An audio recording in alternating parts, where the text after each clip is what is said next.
During the last 3 years of conservation management at the charity fields, it has become clear that the wildflowers that predominate in the lower field are steadily spreading to the rest of the area. In early 2015, we devised a plan to speed up this process by harvesting green hay from the species-rich area and spreading it over the less rich areas. So I contacted the Leicestershire and Rutland Wildlife Trust to advise me on the practicality of the exercise. And in May, John Bristow, a conservation officer from the Wildlife Trust, visited the site to help us assess the task. John has a mandate to help owners of local wildlife sites not directly managed by the Wildlife Trust to maintain and improve the richness and diversity of the flora and fauna on their sites. Using what you have on your site is incredibly valuable resource to have. We quickly identified a suitable donor site in the flower-rich area and a receptor site at the other end of the field. Once we cut, and we need to do it really in the space of a day, once we cut we need to then remove it without too much disturbance, and we will spread it out nice and evenly. Well, I think if we do a small amount, just to get something established, and then if it works well, we can always do more in the future. We can indeed, yeah. So we kept the grazing cattle off the donor site for a couple of months to allow the flowers to grow and set seed.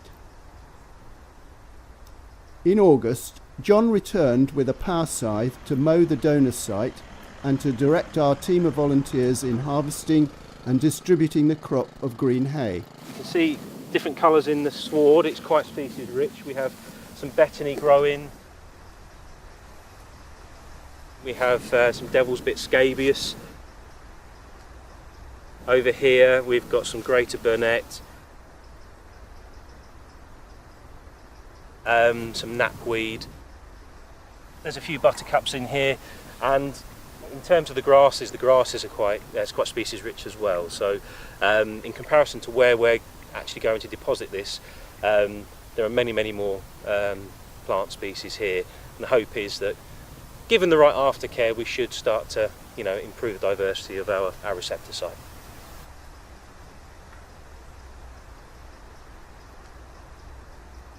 Okay, this is going to be our donor site. It's roughly 10 by 15 metres, which is approximately a third of the size of our receptor site.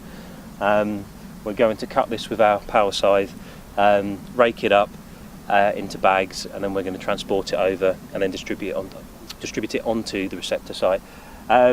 It's key that we try not to disturb this as much as we can. Obviously raking is going to do that, but in comparison to using much more mechanical heavier equipment, that's more likely to throw the seed off, because our ultimate aim is to remove the seed from here onto our receptor site.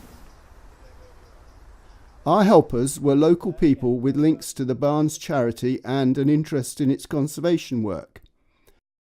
We've always had the countryside stewardship scheme principles in mind, but now we're becoming a bit more proactive.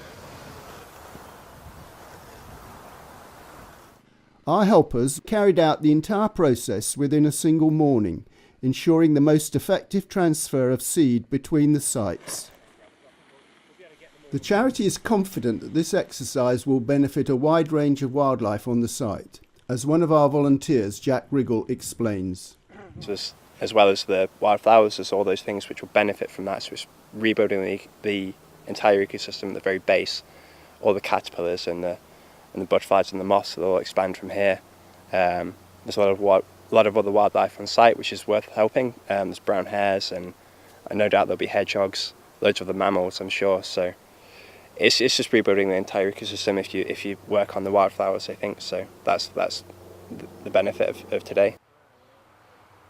After spreading the green hay thinly over the larger receptor site, we put an electric fence around the area to stop the cattle eating the hay, and we were fortunate to have a spell of dry weather for the next few days, which gave the crop time to dry out and drop its seeds.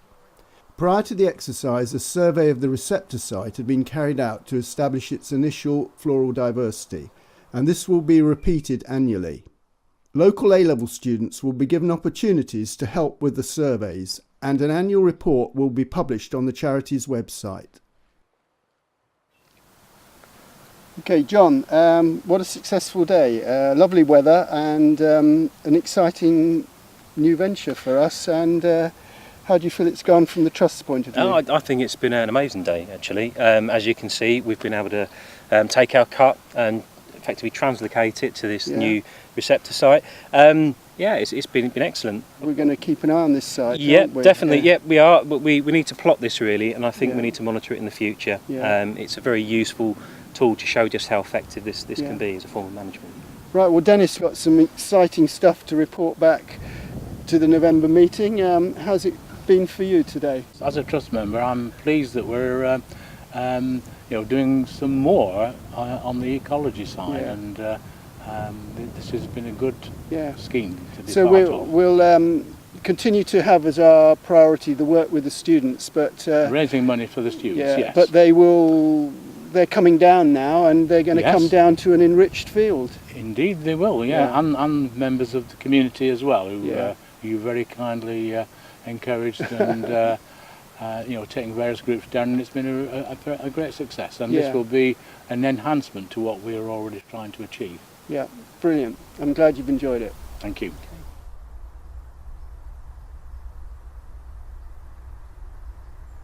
For more information about the Barnes charity and its conservation work, please visit our website.